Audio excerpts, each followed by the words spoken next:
People may forget after some time, and they will because of work routine and other thing, they may forget the situation. They, as usual, they may forget. I If they are little conscious, that would be fine. That is what expected outcome of the learning. Unfortunately, yes, things like pollution levels dropping in cities and people being able to view faraway mountains were events that occurred purely due to a stalling of industrial activity. And when the lockdowns are lifted in cities across the globe, industrial activity will, of course, resume. And this will include intercity and intra-city vehicular movements as well, which will resume, and gradually, slowly but surely, pollution levels will unfortunately return to the pre-COVID levels. Yes, but it is yes, not immediately. It is a matter of time, say about 6 months. Firstly, survival should happen, then life priorities.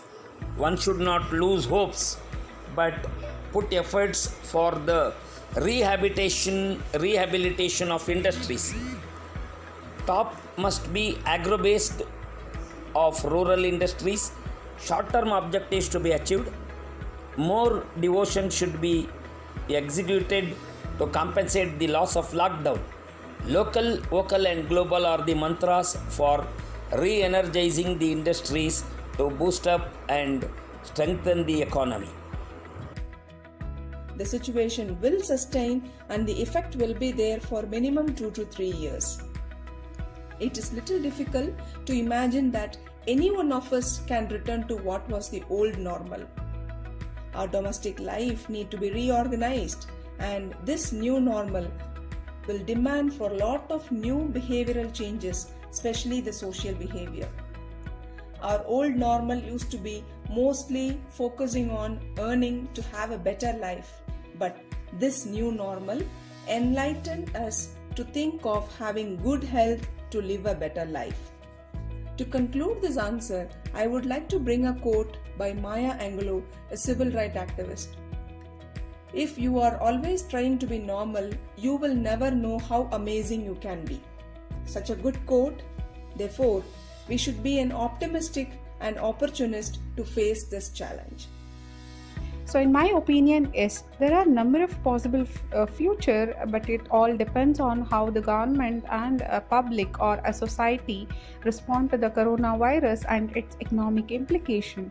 So hopefully we will use this crisis, we can use this to rebuild or remake the society. We have more opportunities, and even the business. So business must exist. Business must exist to make a profit. So they have to produce, if not in a short run, over a long period of time. They have to hold on to the workers. They have to continue their business, and they have to meet the demand when the economy picks back up again. It is possible to bring the sustainability in management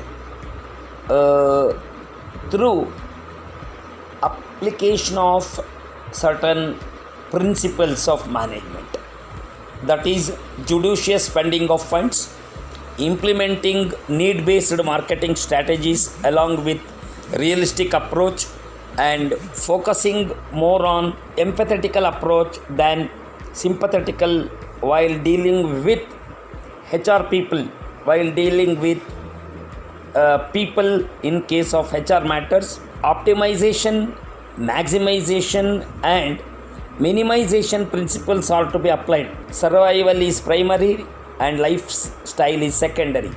Adaptability, tolerance and opt decision making are the concepts from principles of management. We all very well know that manufacturing sector gives the major part of contribution for a nation's economy. Government across the countries are focusing primarily on encouraging the manufacturing sector. But this pandemic did not stop affecting this sector too. As we have read in newspaper that the sales of the automobile industry during the COVID, especially March and April 2020, is almost nil across India. It is the need of the hour for all the manufacturing units to think of adopting sustainable practices. To improve the supply chain management, the manufacturing value chain must adopt various innovative practices or smart manufacturing. If we can remember, few years ago there was a big wave talking about sustainable development, go green, global warming, reducing pollution, saving Mother Earth, etc. etc. But this is the right time that all the manufacturing units need to pitch in and compulsorily adopt the sustainable practices. Few could be organization can set new performance goal, they can set ambitious target to improve the company and economy. Most importantly, people are the power for any organization. Having trust, empathy and autonomy in people will help to boost their productivity and performance to the maximum level. Bringing lot of innovative practices can help them too. Giving more focus on economic sustainability, which helps in improving the nation's economy far better. Also, if the manufacturing units focus on few sustainable development goals given by United Nations General Assembly can also help them to succeed. I would like to conclude this answer by giving a quote again by Maya Angelou. The comeback is always stronger than the setback. Therefore, we have to be ready to face this challenge, and I hope and wish all of them to have a stronger comeback. How can we do it on a daily basis is a very important thing, and therefore it is not just the process which is important, but the process being followed consistently till it becomes a part of your life is a very important factor. New thoughts is also something that we need to bring in, and not just thoughts about me, my people, my immediate family, but the community at large, the world at large. This is something that will help us, and these are the new things that we need to do. A new mindset. What is the mindset that we have? It is all for me, and me. If you look at a very beautiful book that has been in the market for some time called Ubuntu. Ubuntu is a principle which says, I am because we are, and therefore I cannot have my existence separated from our we existence, and we have to coexist with each other. A great idea, and I think worth implementing in the post-COVID, post-lockdown opening up session. A new commitment. What is this new commitment that we are going to bring? A commitment to do something which is different, a commitment to be part of it, a commitment which does not talk about just saying things, but actually implementing. Like I was telling some person in the evening today, children do not learn from what we say, children learn from what we do. And therefore the commitment which is not in words, but a commitment which is in action. For quite some time in the schools we have heard this slogan, each one teach one. Great, I think we need that too. But suppose we were to come out with something new in this post-lockdown opening up. Each one inspire one, so that even if I'm not there, the one who has been inspired will carry forward the good work. And one person also, if it is inspired, he or she is inspired, that would be a great thing. Maybe we can look at each one inspire more than one, and therefore the bubble will start becoming bigger, the team will start becoming bigger, and a great thing for all of us. So the answer may be in the booming market for sustainable and responsible investment. So in the worldwide, more and more investments have been made with regard to sustainability. So I want to quote here, there are two important approaches, most relevant to sustainability practitioners within the company, that is green bonds and impact investment. So green bonds raise funds for environmentally beneficial projects. They offer a safe and predictable rate of return for investors, often at a rate slightly lower than more traditional bonds. And even the cost of capital sometimes will be less than the other sources. Even compared to the internal sources, the cost of capital is very less if the companies go for issuing the green bonds. And impact investing is another type of sustainability and responsible investment. So both of this plays an important role when it comes to sustainability in finance. Coming to that, first and foremost practice is that we should follow contingency management approach and practice it which includes prioritizing, timely decision to be taken and properly executed. From Ramayana, sacrifice, leadership, ethics, decision making, administration could be taught and learned. From Mahabharata, diplomacy, and from Kautilya, fund management, that is handling money, could be learnt, and the economies of the country and economic decisions, how it is to be taken for solving problems. From Vedas and Upanishads, importance of time can be learnt, and ancestors have taught ethics, morality, and proved always Satyameva Jayate is the rule of the day, today, yesterday, and tomorrow. Cleanliness is next to godliness, and above all, work is worship, and honesty is the best policy which is followed by our beloved Prime Minister. Sustainability becomes vital for a company's strategy, not just from an efficiency standpoint, but also from a compliance point of view. For example, implementing solar panels on the roof of an office building, or for instance, installing water purification tank at a factory. Now, if a company is able to reduce its power and water bills through these measures, now that's great improvement. Likewise, if a company is able to conduct its manufacturing and production operations while staying compliant to internationally accepted standards, they will be well received in the marketplace by customers and industry analysts as well. And this will only mean that there will be more business, and therefore sustainability as a strategy will only pay rich dividends to any given company. Now, a company that's compliant with internationally accepted standards carries a badge of honor, and this badge becomes a unique selling proposition of the company, and in most cases could even become a key differentiator when compared to competition. On the compliance front, there are several international standards which are worthy of mention. There is the ISO, which stands for International Organization for Standardization.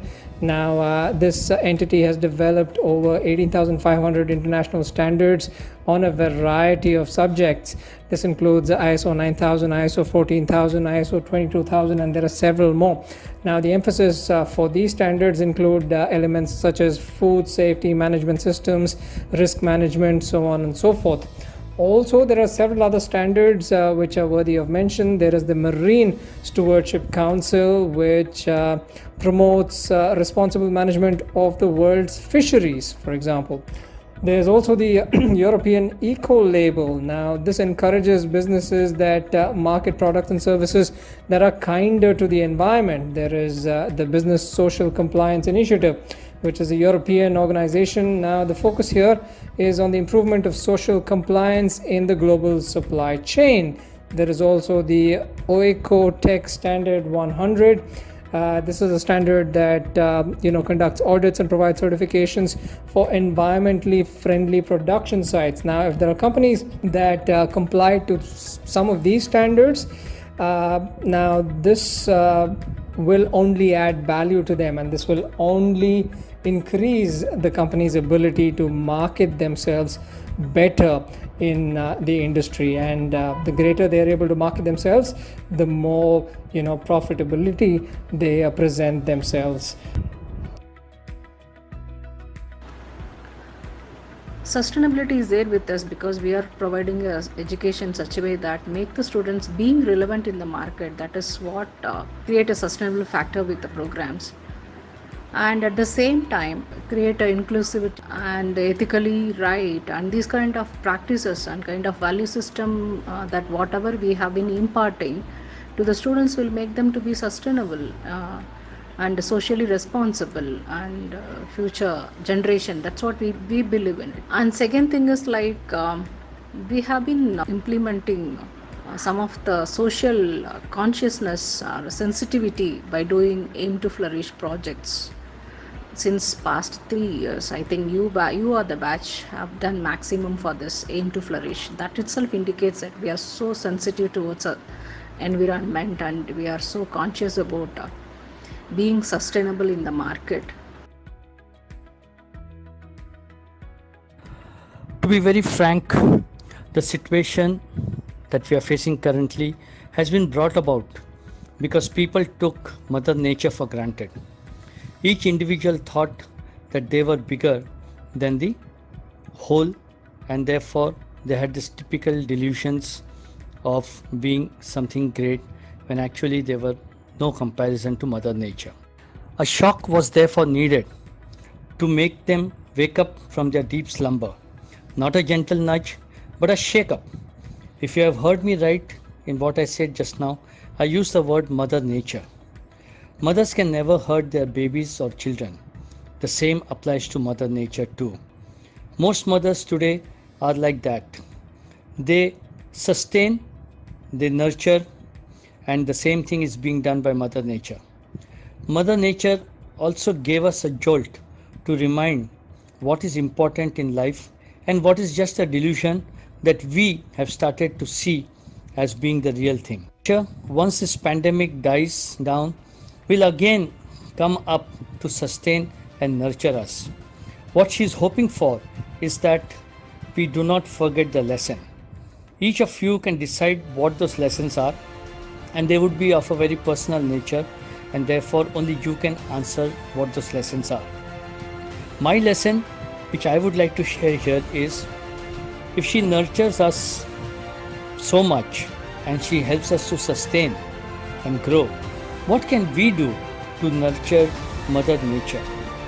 Too personal, if it is, fine, but I think this is a great place for us to start and think of how we can give back to Mother Nature what she has all this time been giving to us free of cost and with a big smile on her face.